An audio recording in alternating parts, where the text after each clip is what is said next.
Olá, paz do Senhor a todos, dando continuidade ao nosso assunto do trimestre, que tem por tema os valores do Reino de Deus, a relevância do Sermão do Monte para a Igreja de Cristo, cujo comentarista é o pastor Osiel Gomes. Meu irmão, minha irmã, existem 4 maneiras de Deus se manifestar para este mundo. Dentre tantas as maneiras, eu enumero aqui 4. A primeira dessas maneiras é através da sua criação. Então Deus se manifesta através da sua criação. Nós podemos ver os céus, eles manifestam a glória de Deus, como diz as Escrituras. Uma outra maneira de Deus se revelar, que é a maior de todas, é através de Jesus. Certa vez pediram a Jesus para ver o Pai e Jesus disse: há tanto tempo estou convosco e ainda pedis para ver o Pai? Quem vê a mim, vê o Pai. Eu e o Pai somos um. Então a maior revelação é Jesus Cristo. Deus também se revela através da Bíblia, através da sua palavra. Então hoje, se nós quisermos olhar para Jesus, nós lemos a palavra de Deus. No Antigo Testamento estão as promessas de que Jesus viria. No Novo Testamento está o cumprimento destas promessas. Nós olhamos para Jesus. Nós vemos Jesus nascer, Jesus crescer, Jesus cumprir os seus 3 anos de ministério, Jesus morrer e ele ressuscitar ao 3º dia. E nós vemos também no futuro, nas promessas do arrebatamento e de estarmos com o Senhor para sempre. E uma quarta maneira que eu quero, nós vamos nos aproximar da lição, é que Deus se revela ao mundo através de nós, através do ser humano. Deus se revela a nós através do nosso semelhante. Deus se revela através do nosso semelhante, através das práticas de amor. Então, quando Deus usa alguém para nos abençoar, Deus está se revelando em nossas vidas através daquela pessoa que Ele usa para nos abençoar. Então é esse o foco dessa lição. O mundo, ele é abençoado, Deus se revela para a humanidade também através do seu povo, através da sua igreja, através dos cristãos. Glória a Deus, bendito seja o nome do Senhor para sempre. Peço a você que continue, tá certo? Qualquer dúvida, sugestão, reclamação, coloque nos comentários. E aí estamos na lição número 2, cujo título é Sal da Terra e Luz do Mundo. Essa passagem, de Mateus, capítulo 13 e o versículo 16. Essa passagem tão bonita. Eu sou o Jonas Dias, professor de Escola Bíblica e membro da Assembleia de Deus da cidade de Bahia, na Paraíba, tendo como pastor o pastor Marinaldo Soares Lopes. Este é o canal Eu Amo a Escola Dominical. Sejam todos muito bem-vindos e eu quero agradecer aqui aos 143 inscritos neste canal. É um prazer, uma honra, um privilégio ter vocês aqui conosco, tá certo? E peço a vocês que compartilhem, nos ajudem a crescer esse canal, que o nosso objetivo é que tudo seja para a glória de Deus. Nosso objetivo é para contribuir para o reino de Deus, é nos aprofundarmos na palavra do Senhor, que assim nós vamos conhecer a Deus um pouco mais. A cada lição, a cada versículo, nós vamos conhecer um pouco mais do Senhor. Glória a Deus. Como já pedi, é que se você não for inscrito, aliás, uma boa parte das pessoas que assistem os vídeos, elas não se inscrevem. Então, inscreva-se no canal, tá certo? E ative o sininho para as notificações, porque assim, sempre que nós postarmos um vídeo novo, você vai ser avisado lá, tá certo? E temos aqui o texto áureo: vós sois o sal da terra, vós sois a luz do mundo. Eu me lembro aqui, teve um trimestre, alguns anos atrás, que o tema era sal e luz. O tema da revista era sal e luz. Então girava em torno dessa passagem bíblica, tá certo? Nós, crentes, chamados a sermos sal e luz, a verdade prática diz que a influência dos cristãos na sociedade é inevitável. Do ponto de vista bíblico, o mundo não pode estar indiferente aos verdadeiros seguidores de Cristo. Não é? Do mesmo jeito, a igreja ela é o Israel de Deus.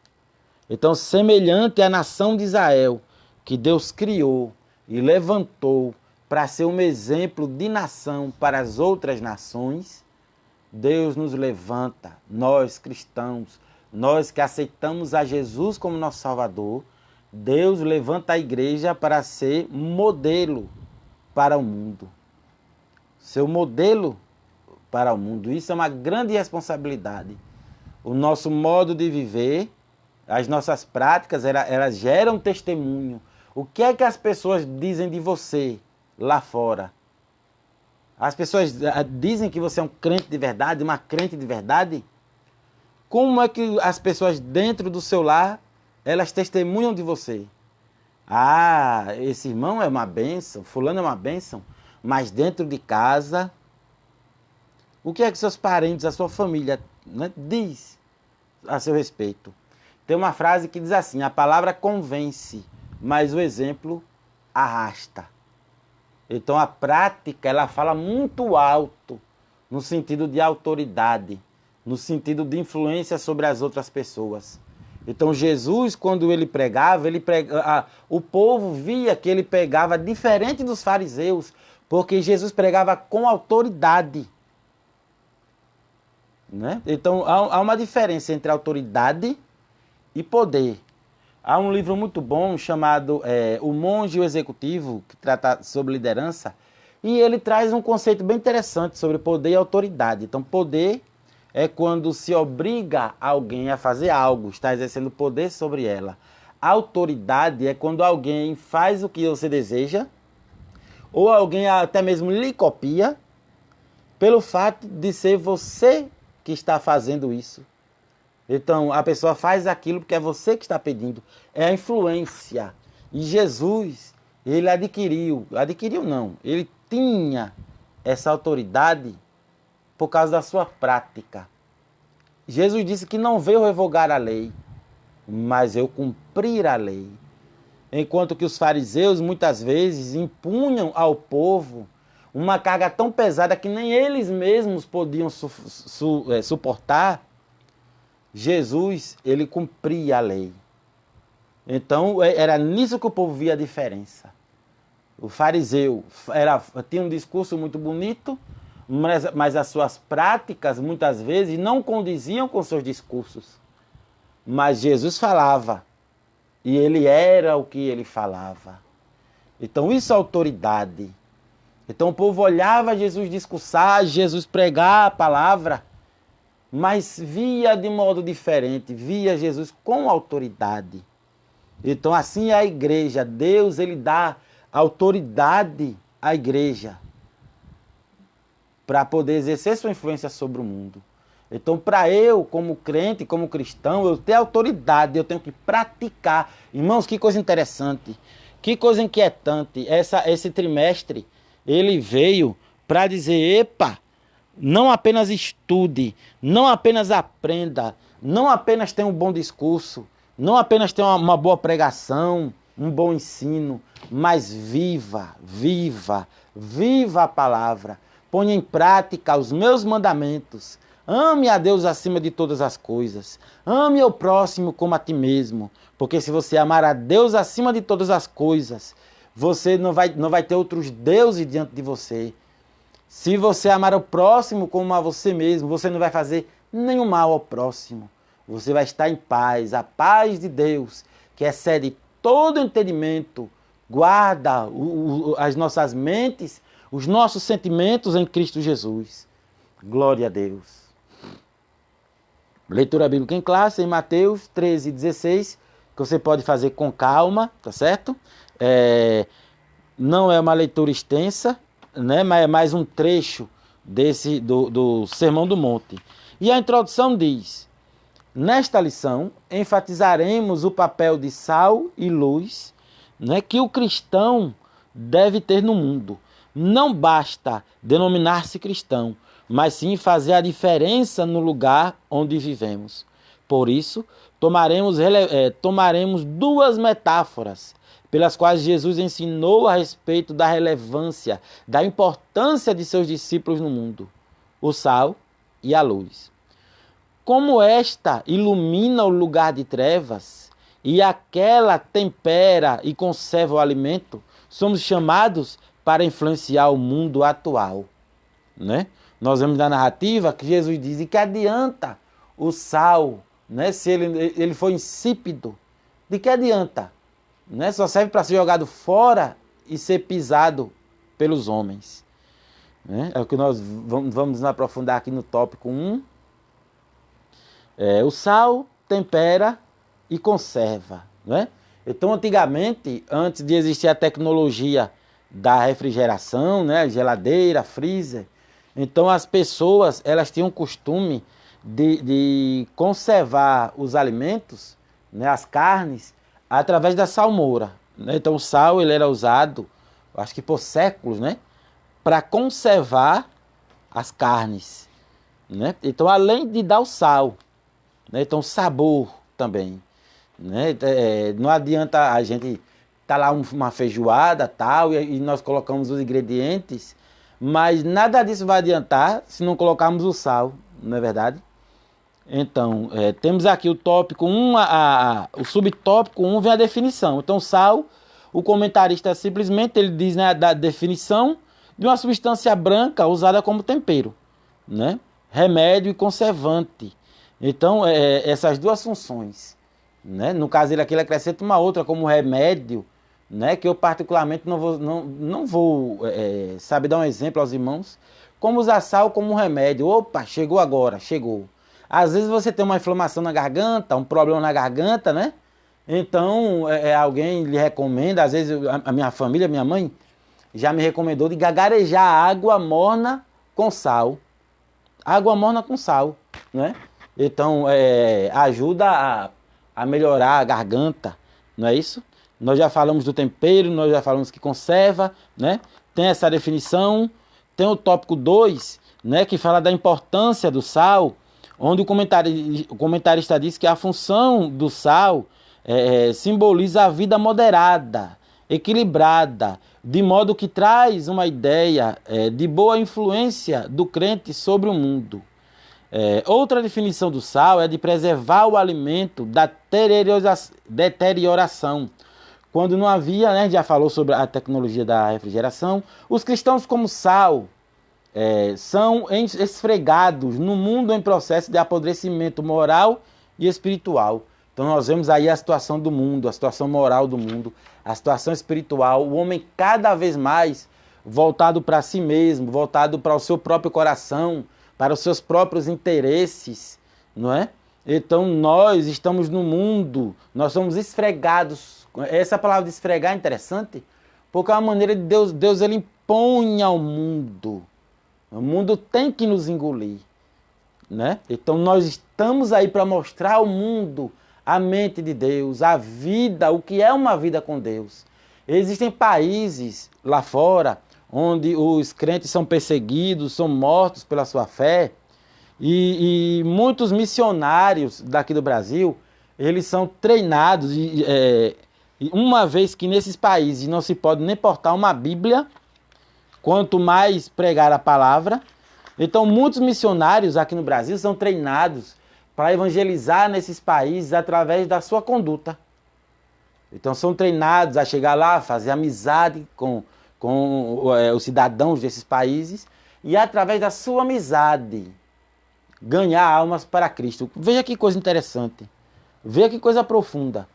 Evangelizar sem palavras, evangelizar com as suas atitudes, né? Então nisso ganhar almas, por fim, né? O ápice disso aí é ganhar as almas para Jesus. E claro, né, acho que não tem como, numa determinada oportunidade, se falar da palavra de Deus com abertura. Mas no começo, pregar a palavra com a prática. Veja que interessante, não é? Então o sal, é comparado à nossa influência no mundo dessa forma. Temos aqui o subtópico 3, que fala o cristão como sal. O comentarista vem dizer que, nesse aspecto, o cristão deve expressar os valores morais e espirituais do evangelho em sua vida, opondo-se aos valores do mundo.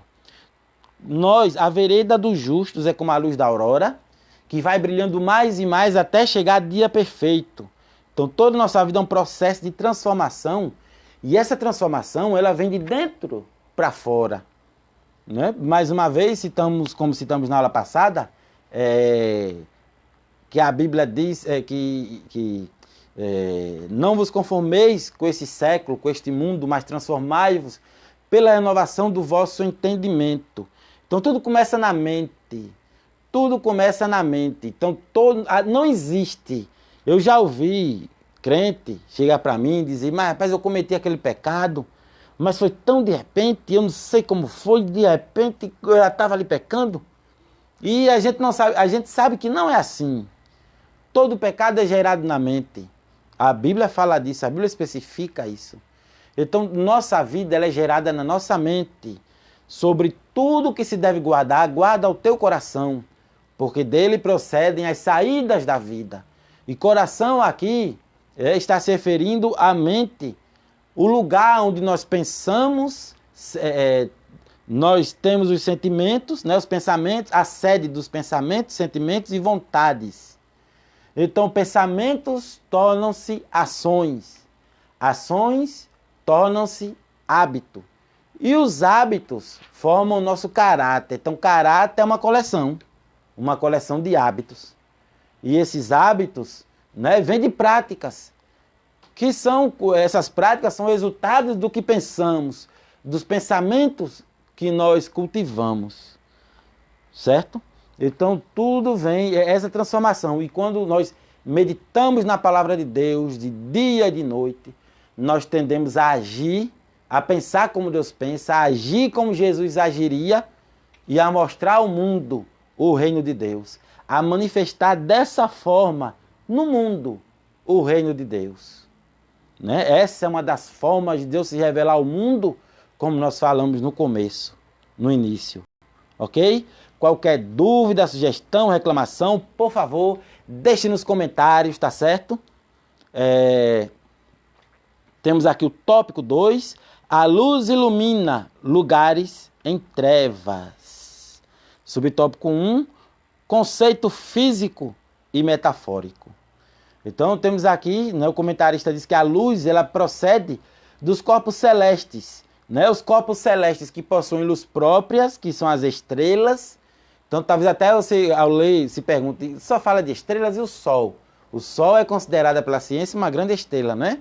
Então, as estrelas que possuem luz próprias e também procede de corpos de maneira refletida, como a Lua, né? Os planetas. A Lua, ela reflete a luz do Sol, os planetas. Interessante, né? Que o Sol ilumina a Terra até a noite, através do reflexo da Lua. Então isso traz, do ponto de vista bíblico, a luz ela pode ser aplicada metaforicamente a Deus. Né? Há uma passagem bíblica que diz, o Senhor é a minha luz e a minha salvação. A quem temerei? Não é? Então também a Jesus como a luz do mundo. Também a luz se refere à palavra de Deus. Quando em Salmos diz, lâmpada para os meus pés e luz, luz para os meus caminhos. E também aos discípulos de Cristo, né? Vós sois sal da terra e luz, luz do mundo. Então, cristãos como luz, temos aqui o subtópico 2.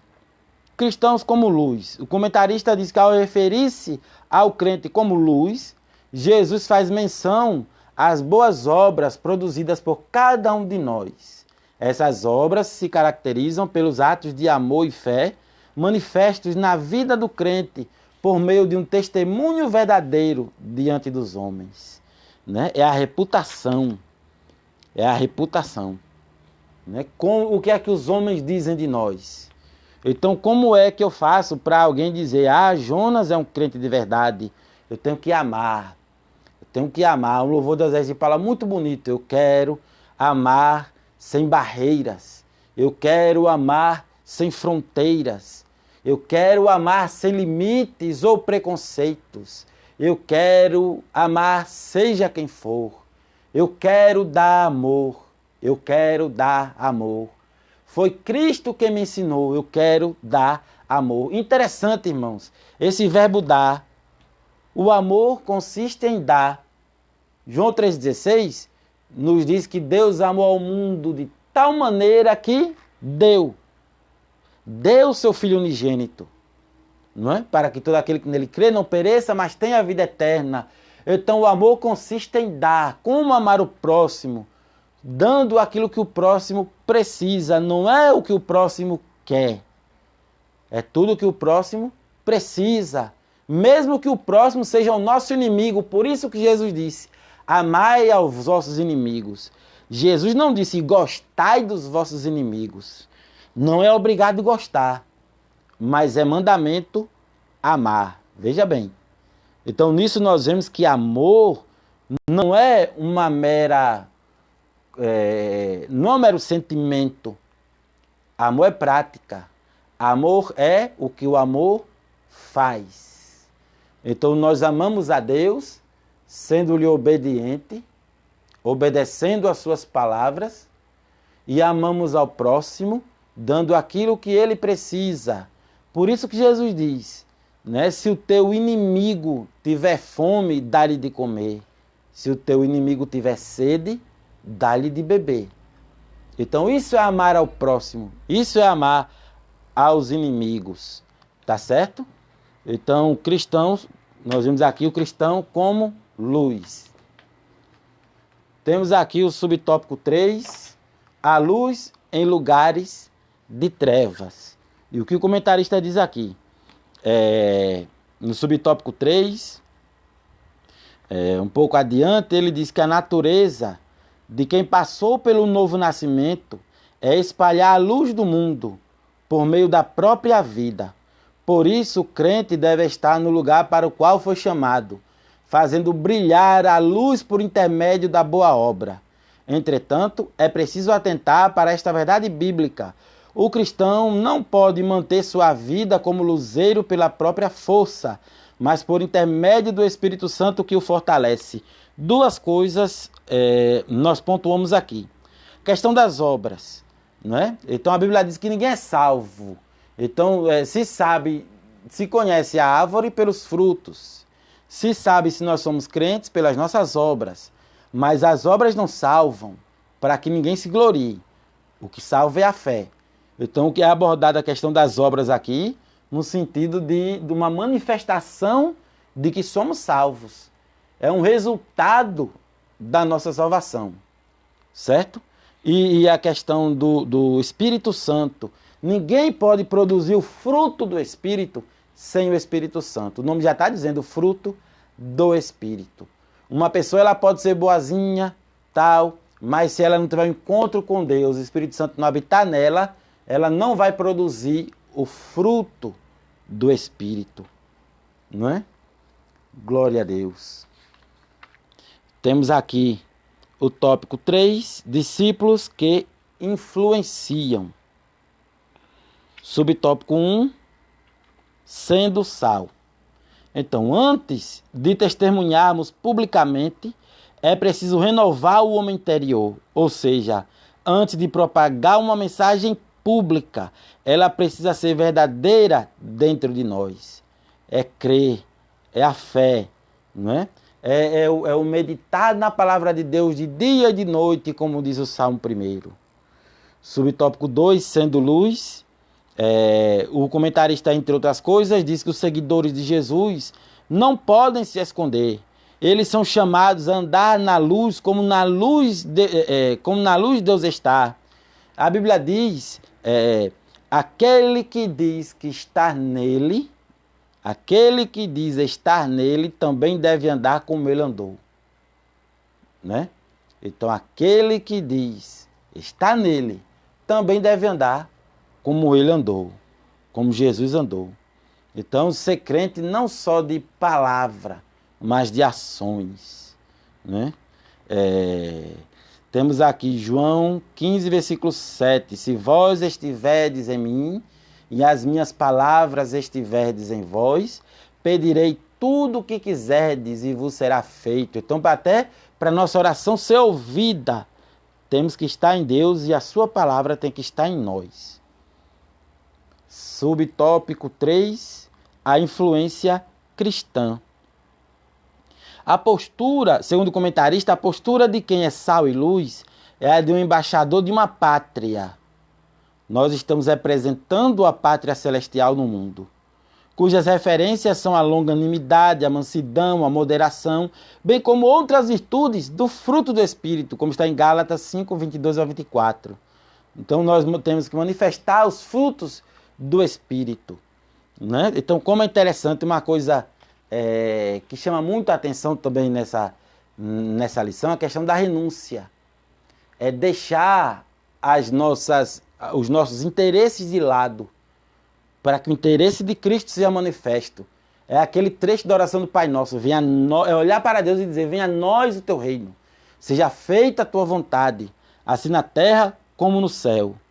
Bendito seja o nome do Senhor para sempre.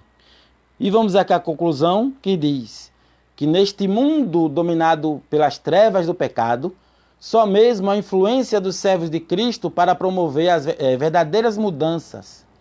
É preciso que a luz divina brilhe a partir de nós, para que todos vejam as nossas boas obras e glorifiquem ao Pai, é para a glória de Deus. Mas também é preciso lembrar de que sem um verdadeiro testemunho, o Evangelho não será levado a sério entre os homens. Entretanto, aqui chega, o que nós devemos fazer agora, depois que aprendemos essa lição de hoje? Se o cristão mostrar uma vida verdadeiramente transformada, sincera e sem artificialismo, sem falsidade, exerceremos o nosso papel de sal da terra e luz do mundo. Então, o mundo precisa ver, né? O mundo precisa de Deus e o mundo precisa ver Deus em nós, ok? Então, né, desejo a vocês bons estudos, espero que essa aula, esse resumo tenha sido de bom proveito para vocês, tá certo? E peço a vocês que compartilhem se tem sido bênção para vocês, viu? Então, Deus abençoe a cada um de vocês, que cada um tenha uma aula abençoada nas suas congregações e que cada um de nós possamos esconder a palavra do Senhor nos nossos corações para não pecarmos contra Ele. Amém.